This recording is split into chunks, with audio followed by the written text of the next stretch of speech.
Do you want to be an event planning expert, or at least gain some basic event planning expertise? Then you're going to want to watch this episode. Listen until the end to hear how you can receive a free digital download of our pre-event planning template. An expert, according to Webster's, is someone who has comprehensive and authoritative knowledge of a skill in a particular area. I've also read that if you're in the same field for more than 10 years, you're considered an expert. And most of the topics we discuss on this podcast, they are things that we might be interested in or they're timely, but we're not experts. And we can only talk about our experience or what we might suggest, or we can bring on an expert. But we are experts in one thing. Yep. And it is the thing that brought Norma and I together over 30 years ago. And that thing is events. So first we planned events for Bell Mobility and Bell for almost a decade. And in 2006, we established our own boutique event management firm called Real Communications. And we plan large-scale corporate events for big corporations, including employee events, product launches, sales rallies, off-site conferences, gala events, sales conferences, road shows, and much more. And, well, most recently, weddings. But it's just the one. It's my daughter Rachel's wedding. And they're new to our repertoire, and they are on an exceptional basis only. So over the past 18 years, we've done 364 events and touched over 30,000 people. Wow. And our average overall event satisfaction for all these is 92%. So that's not too shabby. Not too shabby at all. And we have detailed post-event summaries for each event that we have ever done. And that's a lot of precedents to refer to and build upon and learn from. We've collectively had over 50 years of event planning experience between the two of us, first on the corporate side and then on the agency side. And add to that our plethora of event precedents, and we can safely and confidently say that we are experts in event planning. Today we're going to talk to you about events, what makes great events, some of the events we've planned, and how we can help you gain top-shelf event planning knowledge and know-how.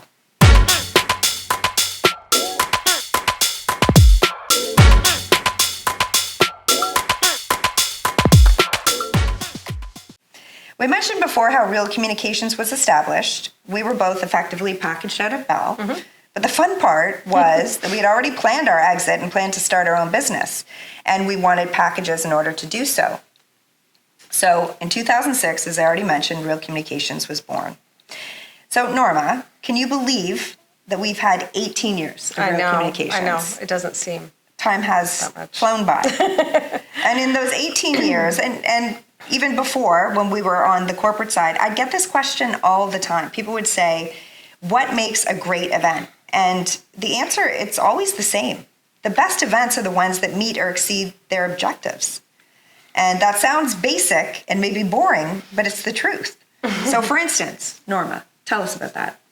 Well, every event has to be managed on time and on budget. I mean, that is a given. It has to happen. Some events, they might want to increase their attendance year over year. Other people want to have employee event satisfaction. So the employees, are happier at this event than they were the year before.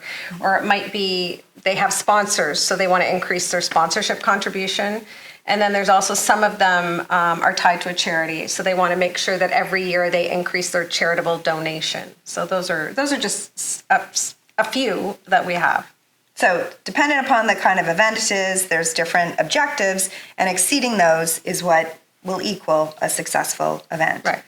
We used to do a lot of industry events for telecommunications and for insurance and even in the food industry. And I remember people would ask me, well, is that your specialty or your niche, like telecom or insurance?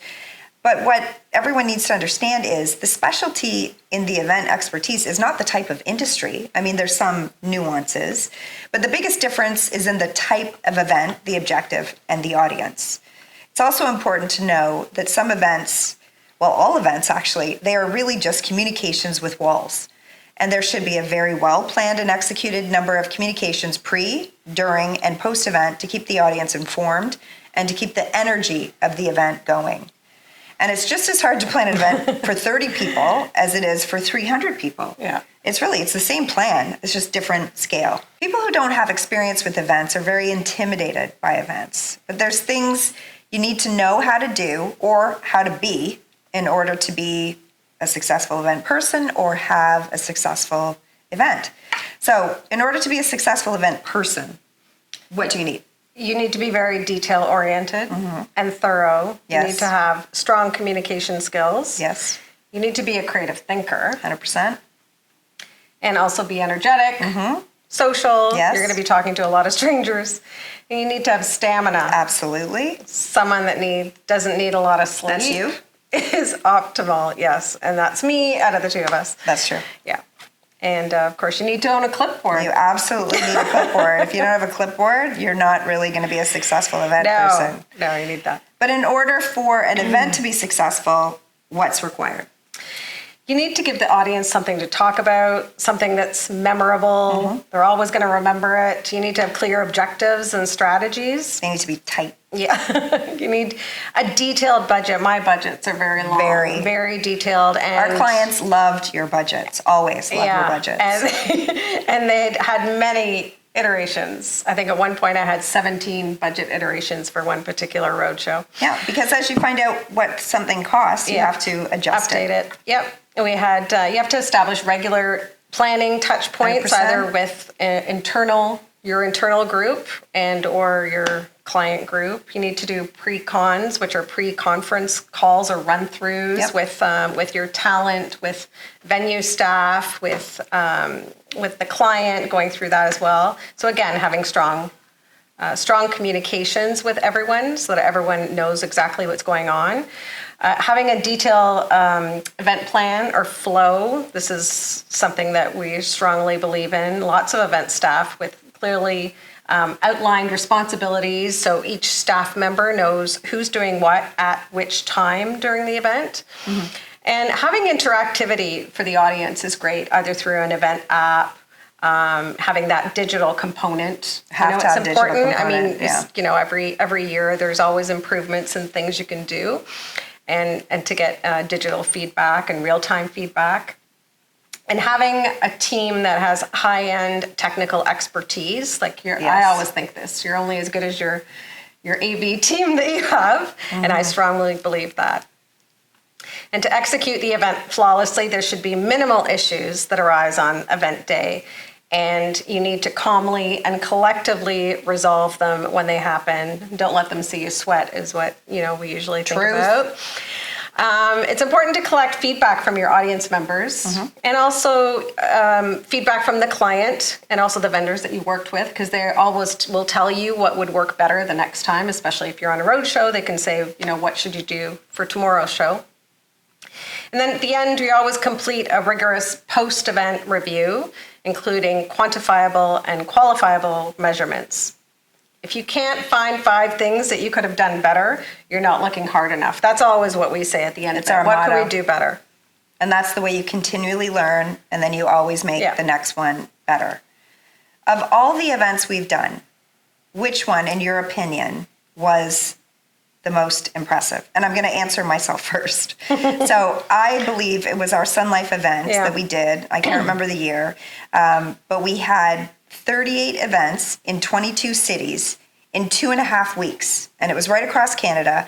At the time, we had 4 people, 4 main people who would break off and manage different provinces so that we could get it done. It was impressive. It was the same event that we did 38 times in the 22 cities, but it was like Groundhog Day, going and making sure that they were all consistent and they all had the same components and everyone had the same message delivered in the same way. So that to me was the most impressive one. Yeah, I would say, that was. And from my perspective, I think I'm thinking of more of a impressively creative event when we did the Game of Thrones event. And this was all about the timing and what's trending, because it was the series finale of Game of Thrones. That's right. Yeah. And it was before it was happening, so the timing was right.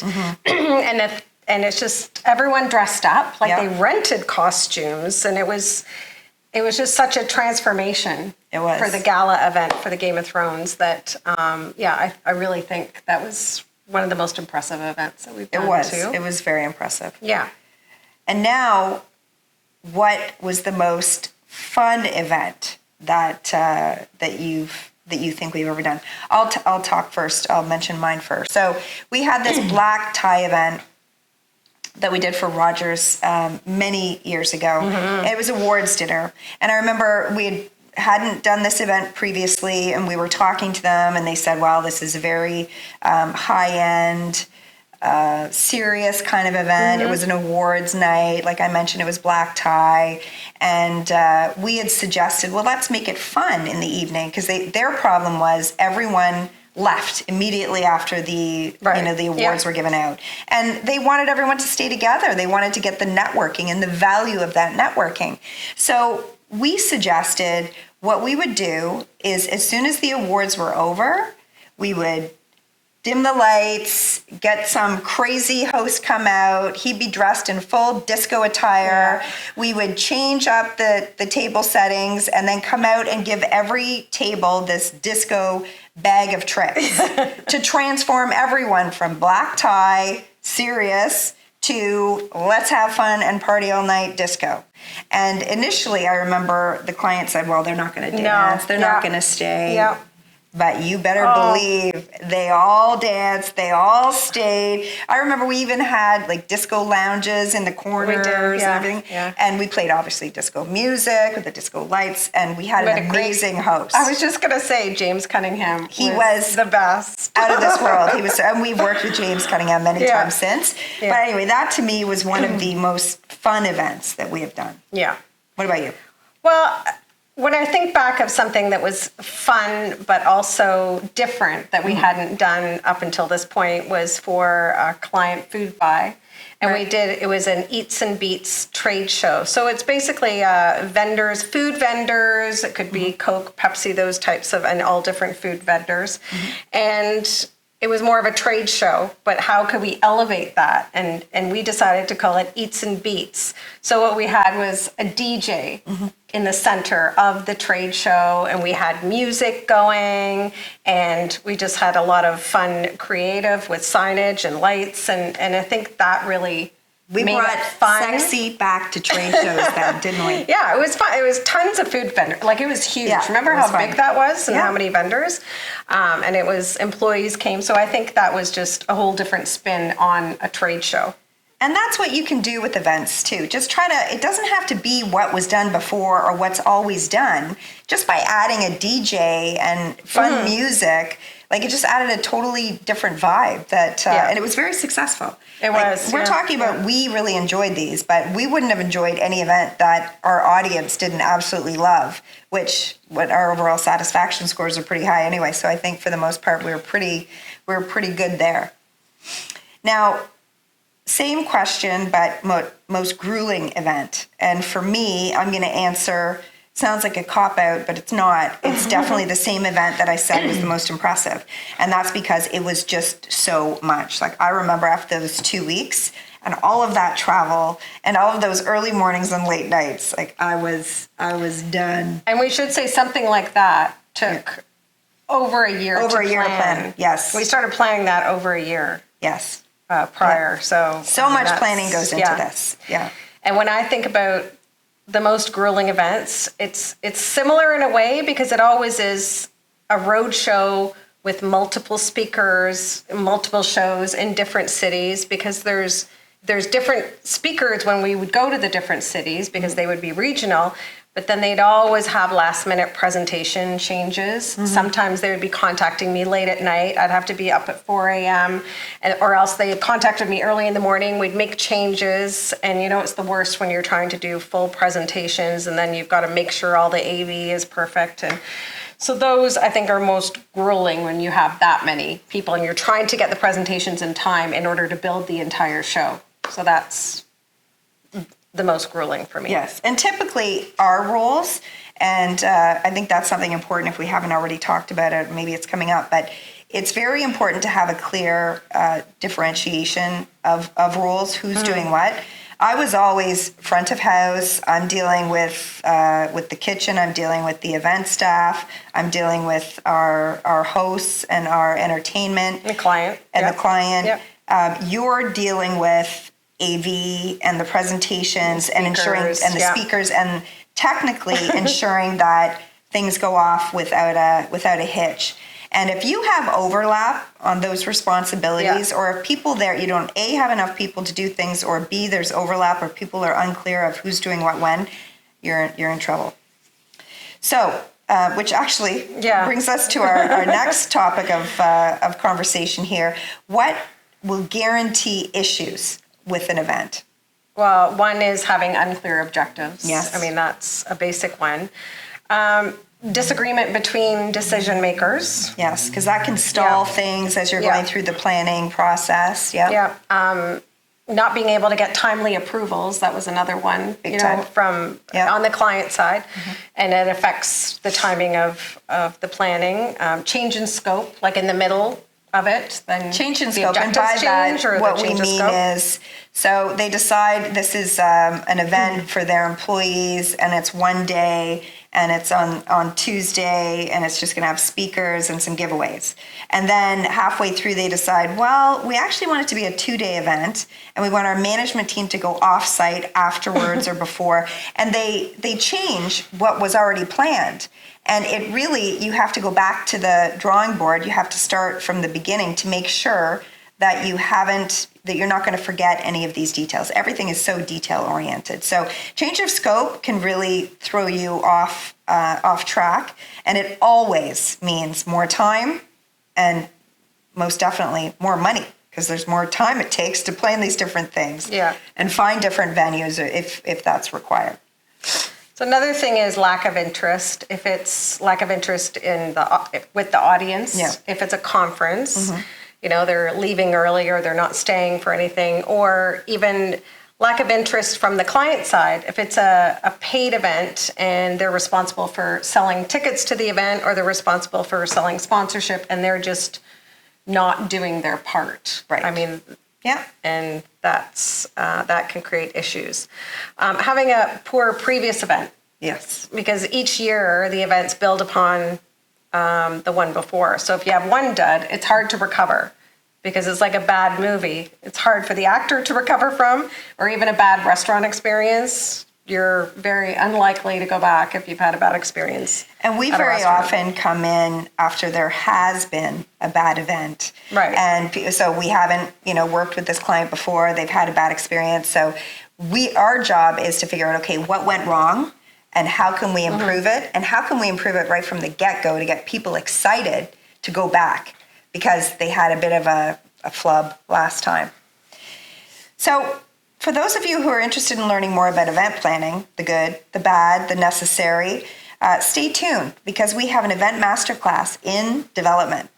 And it will help you wannabe event planners learn what it takes to plan a successful event. And as part of the event, we're going to share and review with you the necessary event planning tools and templates that we have developed and refined over the past 20 years.